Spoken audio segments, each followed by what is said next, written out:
I'm probably more shocked and surprised that I'm in a small room with Darren Phillips, and we're going to have a chat about everything that's happened in Muay Thai from JFC, from the early days. And why am I surprised, Darren? Because a lot of people had the opinion that me and you clash, still clash, used to clash. How did that happen? Why did we used to clash? We've had a few, not headbuttings. I think we both had an idea where we wanted to go.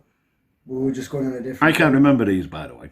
It was all mainly like when you first started, you wanted judges, and we were saying how much we were going to be, and you were saying there's not going to be able to pay that, and a couple of things over like little rule sets and stuff like that. But a few people said it to us. I remember Craig said it to us myself when we were out a few years ago. He goes, "How come you two get on?" Because you're both quite strong-willed people, and like, so well, we've had words, but we've sorted it out, and moved on. That's the way. Well, I've just done a little bit outside about the trailer for this, which will run to this, and I'm going.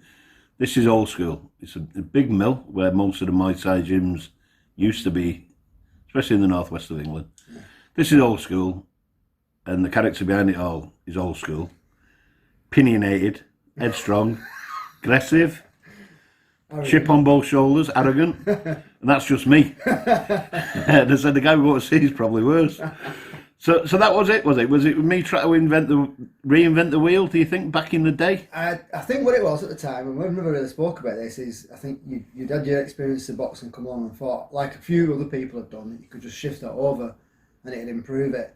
And obviously I dealt with it a couple of times before, without naming names. Someone looking at British Boxing Body Control rulebook and their accounts saying we can do this in Thai boxing and now you can't. So, and I think it was only just as I'd come out of 18 months trying to sort that out, and then up popped you, and I thought, here we go again. Hindsight probably a bit unfairly, but well, I look back at some of the stuff on Axe and all that we used to put out, and I was pretty much in your face and having it. I don't know if I've mellowed or what, but I look back at some of the posts and think I'm just having a pop here at the establishment. Well, but that's how I see it. That's how I seen it, mate. The establishment needed having a pop out.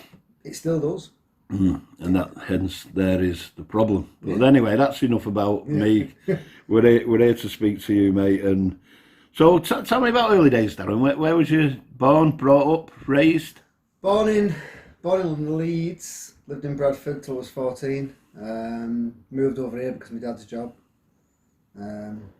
Schooling wise, and that was yours competitive? Was you sports minded? Not sporty at all, mate.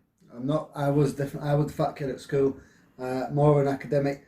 They thought I was. They used to take me to like remedial class themselves, and I was a bit of a late developer, but actually one of them people who just couldn't get his thoughts down on paper quick enough, so I never bothered learning to write properly or spell.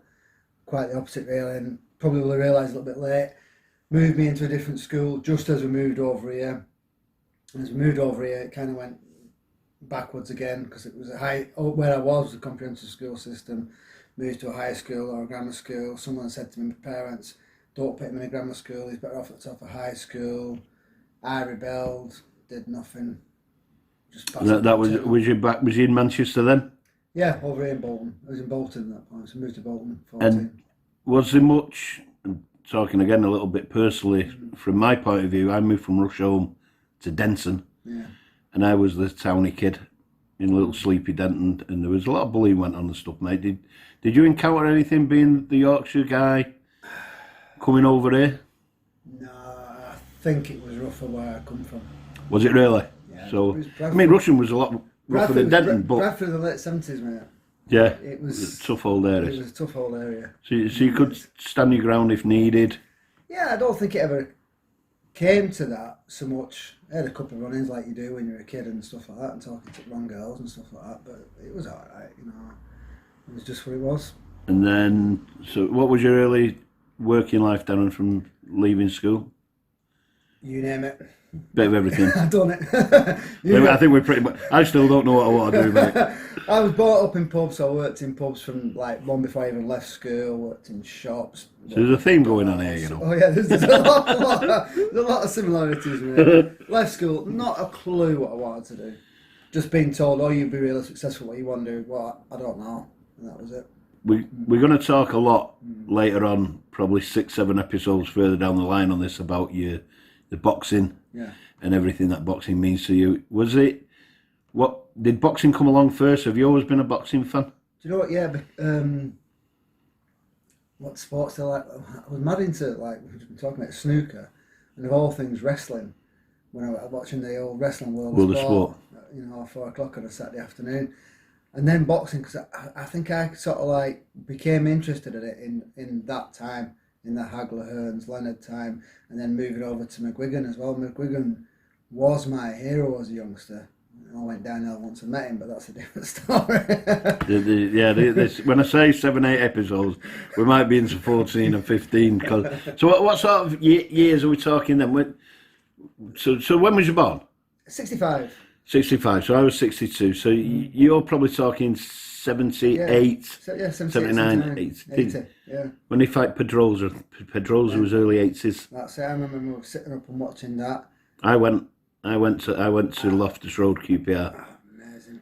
You know, amazing. So he was your hero, was he? He was at the time, yeah. Do you know? Yeah. Definitely was. Early memories of boxing would be those four. Remember the Hagler Minter fight. In fact, I remember the Minter Antifermo fights that came before that. And then my early memories was Minter and Hagler when all the bottles and everything went into the ring. And everything. You know, there's a fantastic documentary that I've looked for years that was out.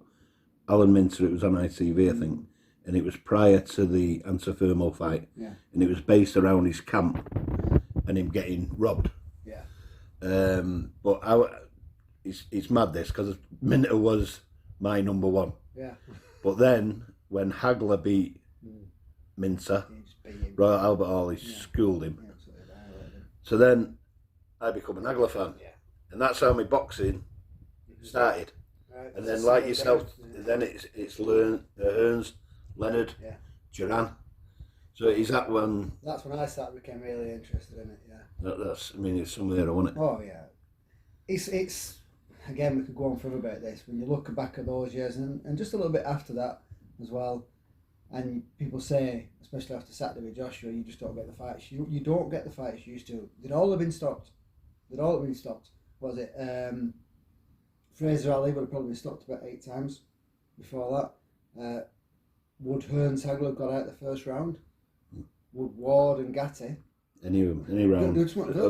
All of them. So you don't get that anymore. You know, is it as entertaining? Possibly not. Can you still enjoy it? Yeah. Is it safer? Yeah. Do you think Joshua's fight on Saturday was a masterclass? Do you know I didn't watch it? Didn't watch it. I didn't watch it. I sat and read it on Twitter. And you have to say the same thing. What was his 23 fights? He's lost once, won twice on points, knocked 20 people out. And people are complaining because he did the sensible thing. Boxed behind a jab, won on points. I thought it was phenomenal. You know? But, you know, the new breed, then we'll come on to this about Thai boxing a bit later on because it all links in. The new breed, like my lads, my family, they've got, it's boring that. But I said, you know what, no. I told you all day. And he pulled it off. Yeah, that's what you should have done in the first place. It's not about getting smartened up, is it? Yeah. But it's a business. As much as it's sport, it's a business. And he knows how much money potentially losing to Ruiz cost him the first time and how much money losing to Ruiz again would have definitely cost him. And then there's the legacy and everything else like that. And now he can now we're probably fighting at Wembley, 3rd time, or Cardiff. And another hundreds and hundreds of million pound fight. I don't think that'll happen again, you know. You don't? I don't think it'll happen again. I don't think Ruiz deserves the chance for it. I think, unfortunately, no. And I think that the problem is, you say, do you get him like that again? Does he stink the place out again? Or do you get him better than he was the first time and run the risk of kibosing it all again? You're right. And that's your boxing circles and... Well, again, now we're 10 minutes in. We've not got anywhere. We've got nowhere, and this is the way it's going to go. But this is going to go out as it is. Yeah. We don't edit now, apart from calling you Dad's modest. But we'll get onto that as well in another episode. So we spoke your boxing and your same scripts as me. You know, you're probably getting up at daft o'clock to listen to the radio on the old BBC about the alley fights. Tell me about Thai boxing. Right. Well, I'd always wanted to do a martial art. No idea which one I wanted to do, and it seems like mental now. Playing badminton at Silverwell Street Sports Centre in Bolton, so he'd assigned Thai boxing, beginners only class. Said to my brother, "Do you fancy it?" We were one of his mates. He goes, "Done that." It's really good. What age are you now? 17. 17. 17. Overweight, drinking a lot. I thought, right, I'll give it a go. Rocks up, scared to death. Little room at the Wall Street Sports Centre. Rob Sharpley was taking the class. Sandy turned up because he was going to be Rob's baby, but I think Rob was floundering straight away. Sandy took over. I could shut my eyes and picture it now. As it was. As it was then. And that rate. What was it like there, mate, walking in there? Very first day.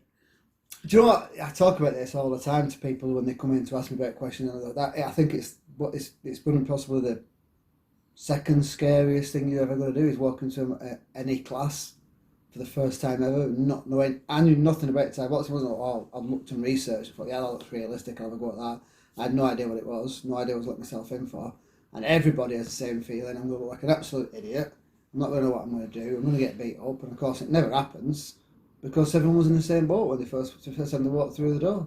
They don't know what they're doing to a great lesser degree. So, a quick story like Ella, we were touching the other day, we did some boxing the other day, and she said something else, quite enjoyed that. Do you think I'll be able to do it? And he said, well, when you walk through the door, you can kick a knee either. You don't do too bad with that now. You know, we're all in the same boat. None of us knows what to do, and we've put our trust in the people to point us in the right direction. And did them values from your first day there, have you carried on? You obviously learnt the good things, learnt the bad things.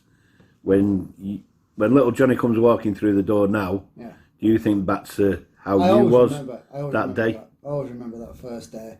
And people will find it hard to believe. I do try to make them as welcome as possible, but normally by getting someone else to deal with them. Yeah, probably the best way. Which would probably normally be Luke then, would it? Luke, if there's a mother knocking around, we'll let them speak to them first. So that was that gym there, and so the instructors as you then had know them was Sandy Holt, would it be, and Rob Sharpley? Rob Sharpley and Sandy Holt. So that was the last Sunday in February 1983. They were teaching there 2 or 3 times a week, and they were looking for somewhere else full time. Within about 4 or 6 weeks, they got Mossfield Mill, Vernon Street in Bolton, which is not down now. We all moved up there, and they initially had this full time gym. It opened for 4 2-hour classes a week, and that was it, nothing else. And it was amazing. With it pretty shortly after that place opened, I think that Bolton Town Boxing Club was the biggest thing in Bolton. Everybody went there, everybody knew everybody. We always used to wear our pyjama suits, as we call them, and walk around Bolton on a Saturday afternoon. It was a real big gig. A real big gig. And then, you know, going to the shows, we all went like with that uniform. And one of the things that sticks in my mind now, and I talk about this with Luke now, because it's like that for us now. We're going to a show in Wolverhampton, we're in the toilets, and someone's saying, "Oh bloody hell, have you seen this? Sandy Holt's here. We're going to get our asses kicked today."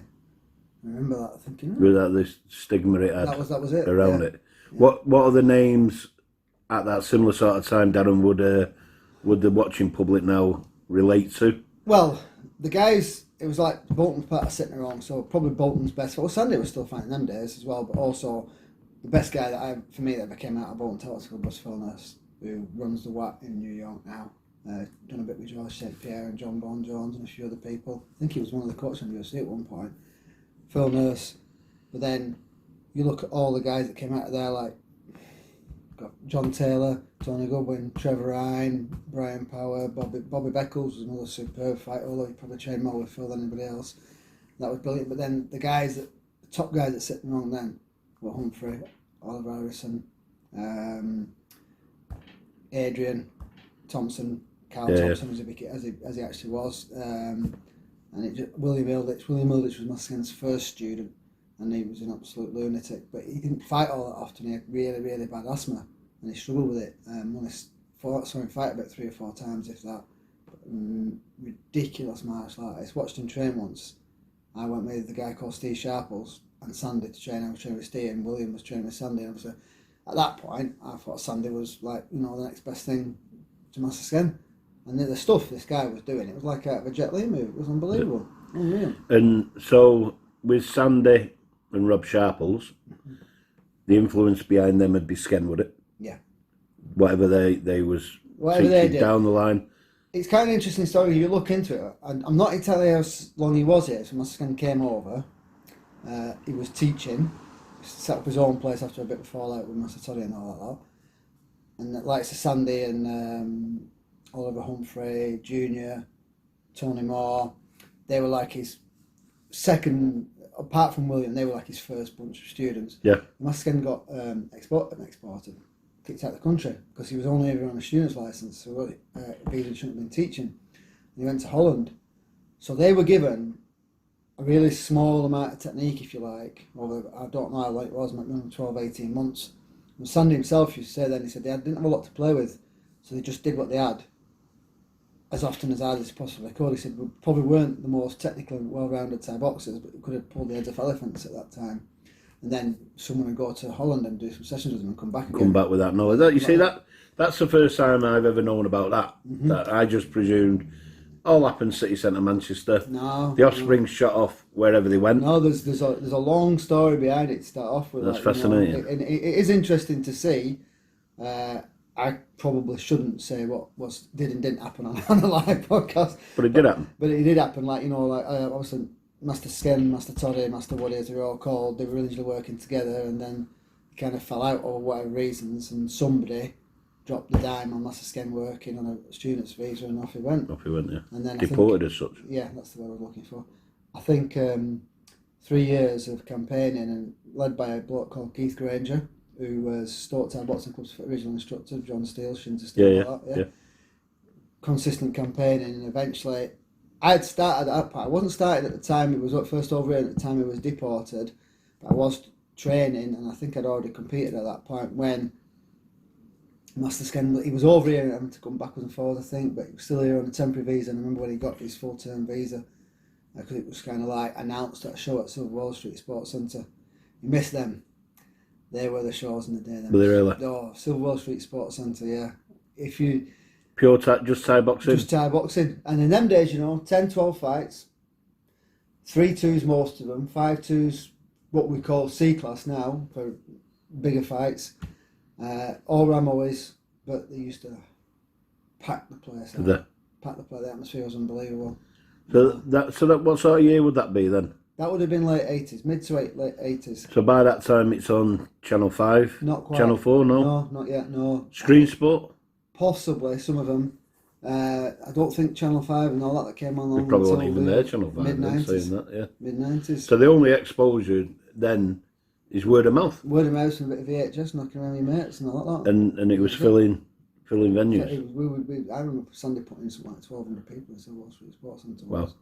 It was unreal. And did you have any involvement in Manchester? No. Did you never go? No, I went and trained a couple of times to the various gyms at Master Sken was. So for a long time I only really trained with Sandy, and then I started to branch out and go to Master Sken a lot. And then I think it was mainly when Master Sken went to Stockport that then I went to Stockport and trained there more than with Sandy. So that was probably early 90s, so probably 6-7 years I mainly trained with Sandy. That's where you learn all the trade and the fundamentals that year. I wouldn't go that far. No. Without going into it. We'll take a break there because we're 19 minutes in and this is how time goes. So we'll have a little cup of tea and we'll finish. We've known now what Darren picks up early days and a little bit about his boxing and the start of his Thai boxing training. We'll come in with episode 2 in a day or two and we'll talk GFC and how Darren woke up one morning and said he's going to open a gym or whatever.